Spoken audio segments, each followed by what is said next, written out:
হাইকোর্টের রায় বহাল রাখল সুপ্রিম কোর্ট। এক ধাক্কায় প্রায় 26,000 চাকরি বাতিল।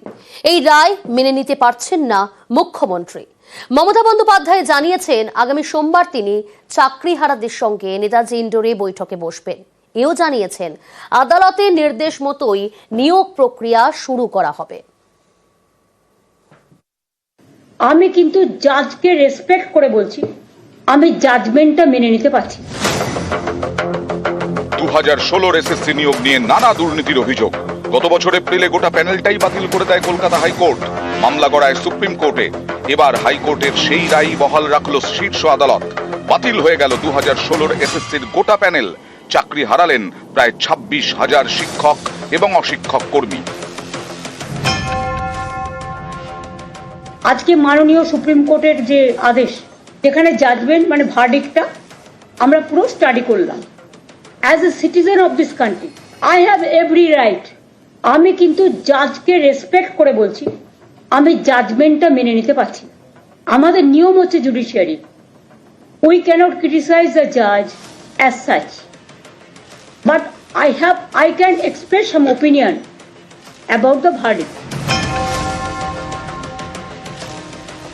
আমি সবাইকে আমার ভাই বোনেদের বলবো যারা ডিপ্রাইভড হয়েছে, তারা একটা ডিপ্রাইভড টিচার্স অ্যাসোসিয়েশন তৈরি করেছেন।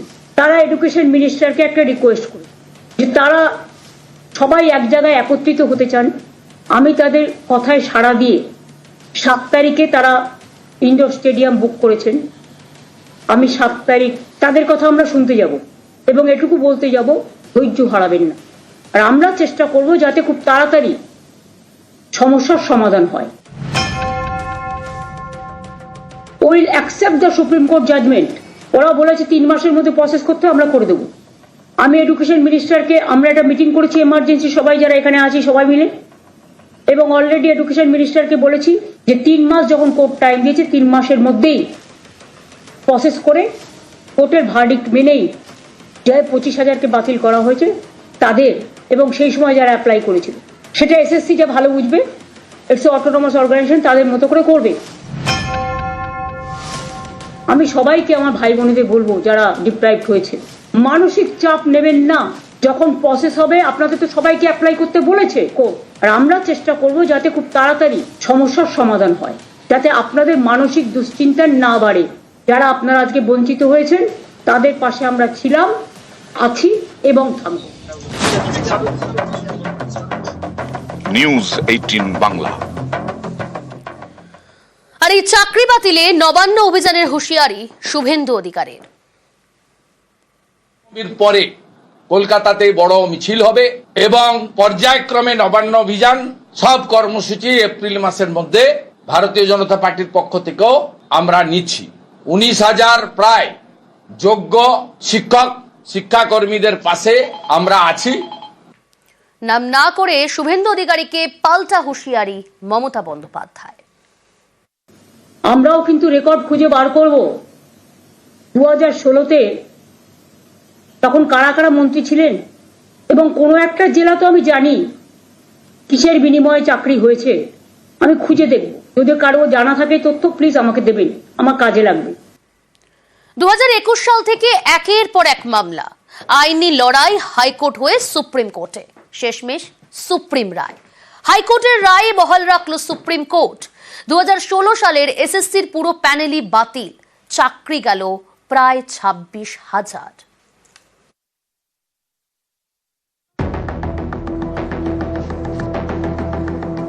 এক ধাক্কায় চাকরি বাতিল।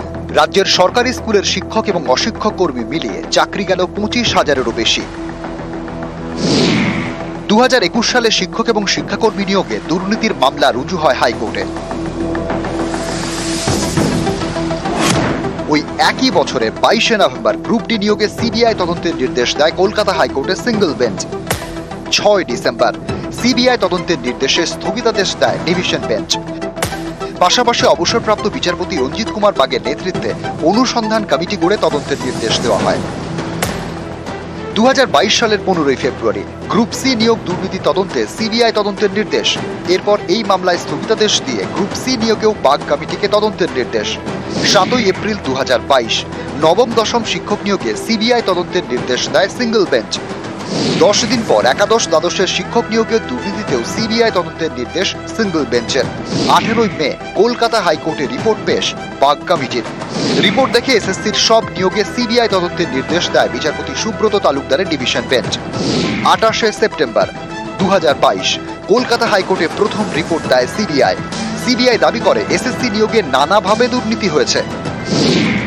2022 সালের ডিসেম্বর হাইকোর্টের নির্দেশে প্রায় 5,000 চাকরি বাতিল। প্রায় 1 বছর পর কলকাতা হাইকোর্টকে বিশেষ বেঞ্চ গঠনের নির্দেশ দেয় সুপ্রিম কোর্ট। 6 মাসের মধ্যে এসএসসির সব মামলা একসঙ্গে শুনানি ও রায় দিতে হবে কলকাতা হাইকোর্টকে নির্দেশ দেয় সুপ্রিম কোর্ট। 2023 সালের 12 ডিসেম্বর কলকাতা হাইকোর্টের বিচারপতি দেবাংশু বসাক এবং বিচারপতি মোহাম্মদ সব্বর রশিদির বেঞ্চে শুনানি শুরু। 2024 সালের 20 মার্চ কলকাতা হাইকোর্টে শুনানি শেষ। 22 এপ্রিল রায় ঘোষণা হাইকোর্টের। 2016 সালের এসএসসির প্যানেল বাতিল করে দেয় হাইকোর্ট। চাকরি বাতিল প্রায় 26,000। হাইকোর্টের এই রায়কে চ্যালেঞ্জ জানিয়ে সুপ্রিম কোর্টে মামলা। 3 এপ্রিল 2025 কলকাতা হাইকোর্টের রায় বহাল রাখল সুপ্রিম কোর্ট। এক ধাক্কায় চাকরি গেল 25,000-এরও বেশি। নিউজ 18 বাংলা।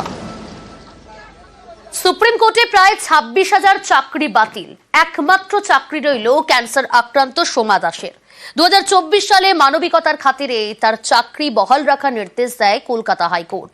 অথচ সুপ্রিম রায় চাকরি গেল আর এক ক্যান্সার আক্রান্ত সায়ন গামের।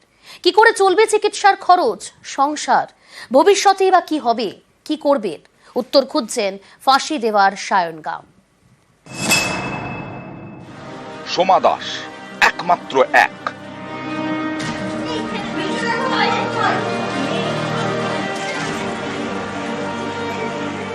বীরভূমের স্কুলের বাংলার শিক্ষক সোমা। সুপ্রিম কোর্টের নির্দেশে বৃহস্পতিবার প্রায় 26,000 শিক্ষক এবং শিক্ষাকর্মীর চাকরি বাতিল। একমাত্রই সোমা দাসের চাকরি বহাল। তিনি ক্যান্সারের রোগী। মানবিকতার খাতিরে চাকরি থাকলো সোমার। একমাত্র সোমা দাসের যে চাকরিটি সেটি বজায় থাকলো। পুরো বাতিল। কলকাতা হাইকোর্টের যে জাজমেন্ট সেটাই আপহোল্ড হয়েছে। বছর 3 আগে চাকরি প্রার্থীদের ধর্ণা মঞ্চে যোগ দেন সোমা। সোমার দাবি, মেধা তালিকায় নাম থাকা সত্ত্বেও চাকরি পাননি। 2022 কলকাতা হাইকোর্টের সিঙ্গল বেঞ্চ রাজ্যকে বলে ক্যান্সার আক্রান্ত সোমা দাসকে মানবিকতার খাতিরে চাকরি দেওয়া হোক। ওই বছর জুনে চাকরি পান সোমা।